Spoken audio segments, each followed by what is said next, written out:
Hello everyone, in this video I will tell you how to send live location in an Android phone on WhatsApp. Let's do it together.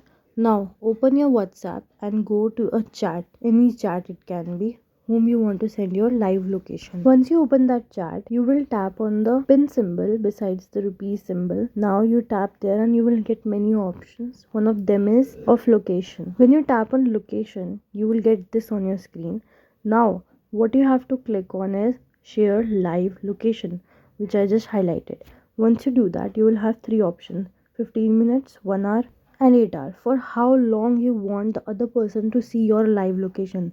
So wherever you will go for that 1 hour, 15 minutes, or 8 hours, that person will be able to see and observe. But if you want to stop within that time period, then you can tap on stop sharing live location. One thing you might have noticed that you can also add a comment while sharing your live location. That's how we do it. See you in the next video. Tada!